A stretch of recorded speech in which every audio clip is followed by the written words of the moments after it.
Ada seorang tentera Australia ni, nama dia Lance Corporal William Scurry. Dia buat satu idea yang simple je, tapi sebenarnya sangat efektif untuk menyelamatkan ribuan tentera-tentera British ni.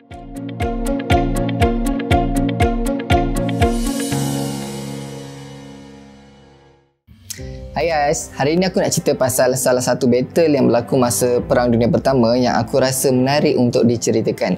Nama battle ni adalah Battle of Gallipoli. Ianya berlaku di Gallipoli, Turki, di antara pihak tentera British dan juga tentera Turki Uthmaniyah.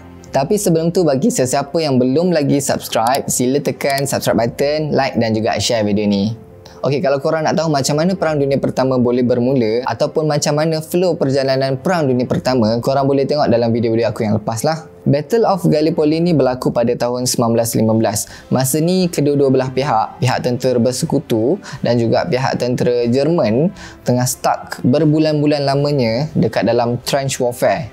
Trench warfare ni pun aku dah cerita dalam video yang lepas. So kedua-dua pihak tak boleh nak ke depan ataupun ke belakang. So diorang stuck dekat situ lama sangat. Jadi diorang decide untuk buka medan pertempuran yang baru. So pihak tentera British, diorang buat keputusan untuk serang Turki Uthmaniyah. Sebab apa? Sebab bagi diorang Turki Uthmaniyah ni kira lawan yang lemah. So senang kata boleh makan lah. Turki Uthmaniyah masa ni dikenali sebagai the sick man of Europe. Dan berdasarkan kepada situasi semasa yang sebelum Perang Dunia Pertama berlaku, Turki Uthmaniyah punya performance dalam perang-perang yang sebelum tu adalah sangat-sangat teruk. Jadi bagi diorang, oh senang je ni. Dan tambahan pula, masa ni British baru je lepas berperang dengan Turki Uthmaniyah di terusan Suez di Mesir, yang mana cubaan Turki Uthmaniyah untuk attack British di terusan Suez tersebut gagal. Dan bagi British, sebenarnya Turki Uthmaniyah ni adalah lawan yang sangat lemah dan senang untuk dikalahkan. Jadi diorang pun plan macam mana nak attack Turki ni. Dan kalau korang tengok dalam peta Turki, untuk pergi ke Istanbul, iaitu ibu negara Turki pada waktu tersebut, diorang perlu melalui satu kawasan yang namanya Gallipoli. So okay fine, diorang plan macam mana cara untuk conquer Gallipoli ni dulu. Walaupun pihak tentera Greek masa ni, diorang bagi pandangan kepada pihak tentera British. Masa ni diorang kata British memerlukan sekurang-kurangnya 150,000 orang untuk kempen conquer Gallipoli ni. Tapi British kata mustahil lah. Siap ada yang bagi pandangan diorang cuma perlukan 50,000 tentera sahaja. Dan akhirnya British hantar seramai 70,000 tentera untuk kempen di Gallipoli ni. Dan tentera-tentera ni terdiri daripada of course tentera British, tentera Perancis, tentera Anzac. Okay, Anzac ni adalah Australian and New Zealand Corps. Dia tentera Australia dan juga New Zealand lah.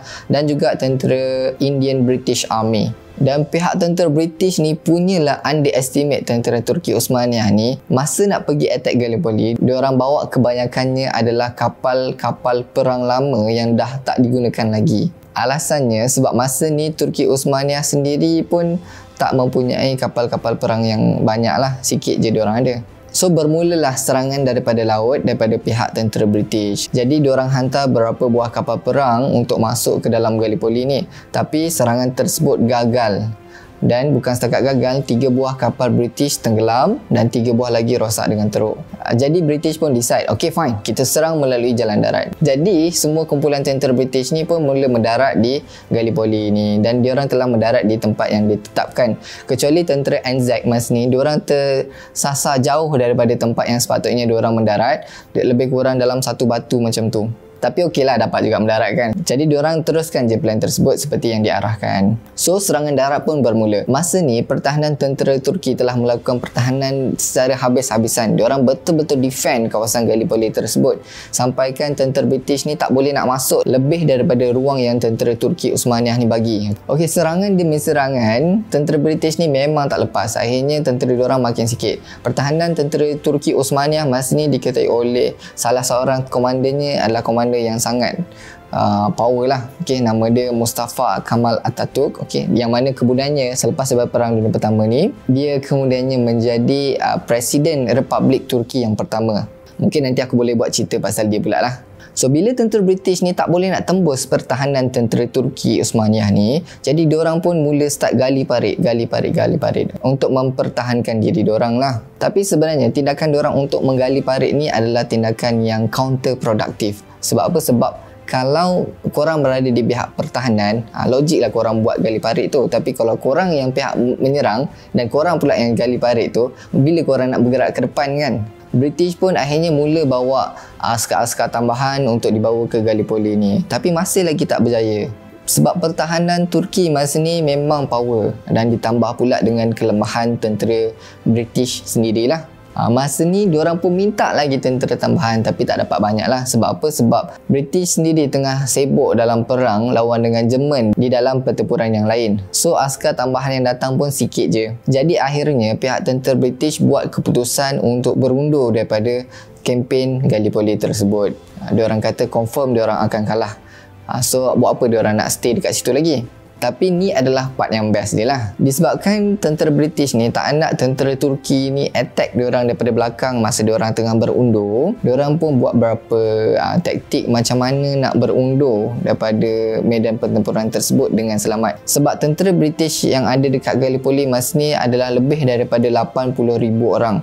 Jadi macam mana nak selamatkan 80,000 orang ni supaya tak terkorban ataupun tak dijadikan tawanan pihak Turki? So taktik yang pertama, diorang buat silence night. Berminggu-minggu sebelum tu diorang cuba praktikkan silence night ni di camp tentera British. Setiap kali malam datang je diorang akan buat senyap sesenyapnya. Okay? Mungkin ada 2-3 das tembakan, lepas tu senyap. Dan masa awal-awal tu pihak tentera Turki ni mula curiga. Diorang rasa suspicious. Apa yang tentera British ni buat? Kenapa senyap sangat? Tentera Turki ni tengok daripada jauh, tengok okay, ada je macam biasa. Tapi lepas berapa malam, so tentera Turki ni buat tak tahu je.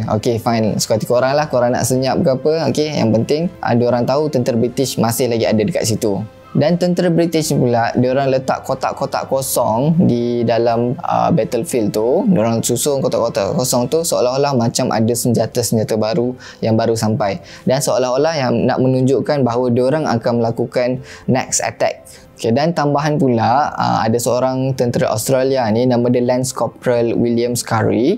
Dia buat satu idea yang simple je tapi sebenarnya sangat efektif untuk menyelamatkan ribuan tentera-tentera British ni. Macam mana dia buat? Dia susun rifle banyak-banyak di dalam kubu pertahanan British tu, dan dia ambil 2 tin yang dah tak lagi digunakan lah. Satu tin dia letakkan air dalam tu, satu tin dibiarkan kosong, dan air daripada tin ke atas ni akan menitik ke dalam tin yang bawah ni, tin ke bawah ni. So bila tin dekat bawah ni dah penuh, dia akan tarik picu rifle tu dan akan melepaskan tembakan macam tu. Ini dipanggil sebagai drip rifle. Ni taktik untuk menipu tentera Turki, nak tunjukkan yang seolah-olah tentera British ni masih ada di dalam kubu pertahanan masing-masing. Tapi sebenarnya diorang tak ada dah masuk, diorang cuma tinggal kosong. Dan semua strategi-strategi ni telah menyelamatkan 83,000 tentera British, yang mana kalau askar-askar ni tak ada, mungkin akan membantutkan usaha tentera British ni sewaktu Perang Dunia Pertama. Jadi walaupun British kalah dalam Battle of Gallipoli tersebut, sekurang-kurangnya diorang dapat menyelamatkan diri daripada serangan pihak tentera Turki. Tu cerita aku untuk hari ni. Kalau korang ada apa-apa soalan nak tanya ataupun ada apa-apa pandangan nak kongsikan, komen je dekat bawah. Dan jangan lupa subscribe, like dan juga share video ni. Bye-bye.